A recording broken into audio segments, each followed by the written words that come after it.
Hi guys, this is Mr. Dave, and I want to tell you why your student deserves a science fair.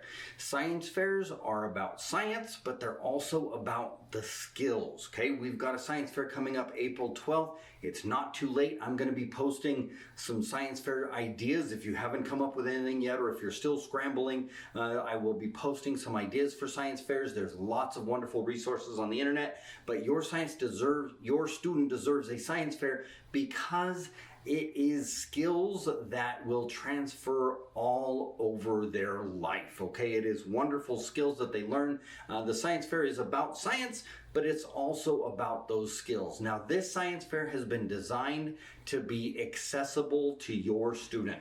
It is a science fair that they're not going to be presenting in front of a large group. They will be presenting directly with the judges. And talking about judges, we have the best. Our judges, if you were at any of our previous science fairs, you know that our judges are from the scientific community, so they have that mindset, but they are kind, they are fun, they are very personal with the students. I can't brag enough about our judges because the judges make the science fair. The judges are the part that the students are going to remember because that's where they're presenting that information. So if your student is intimidated about joining the science fair because they're not quite ready to present in front of a whole large group, then this is the one for them. Also, this science fair does not require a huge logbook.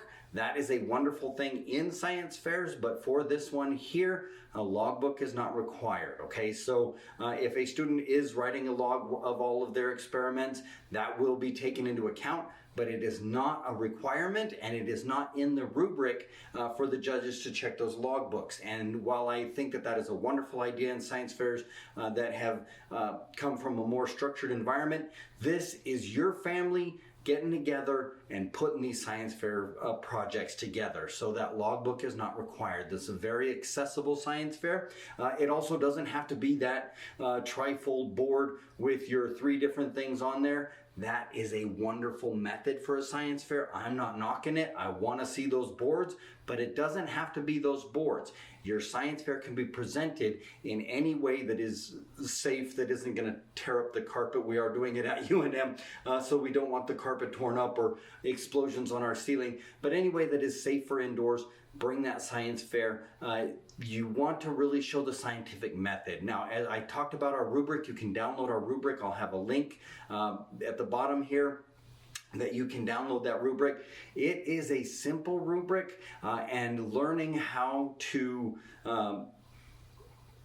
work through that rubric is a great skill for your student and for you guys to work together to say, okay, well, we need to meet this criteria, we need to meet this criteria, and as I said, our judges are going to go off of that same rubric, so when you are looking at that, you will know what they're going to be looking for, because sometimes in a science fair or in any kind of project, you say, well, I don't know what I'm going to do and I don't know what they're going to be looking for. You can see exactly what they're looking for ahead of time before you even start your project, if you haven't started it yet.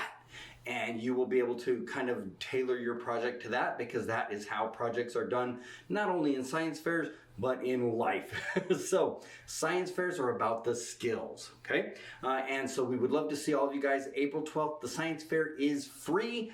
We will have ribbons and wonderful things like that for the winners and prizes and that kind of thing. And we'll have some fun activities going on in addition to just the science fair itself. So we would love to see you guys there. You are also very welcome if your student is maybe not ready to participate in the science fair yet. We would love to have you bring those students so they can see how a science fair works, okay? We are putting this on, of course. I would love you to come be a part of my science fair, be a part of any science fair, anywhere. And so if you bring your students, they will see, hey, this is pretty fun, and the other students are having fun and they're enjoying themselves, and that will be an incentive for them to join a science fair somewhere. So basic bottom line, your student deserves a science fair. We would love to see them at ours. Okay, so April 12th, it will be at UNM, www.raykitty.com for a bunch of the info, or I have a bunch of links that I will be putting in all of these posts. Okay, love to see you there. As I end everything, don't forget, science shows you matter.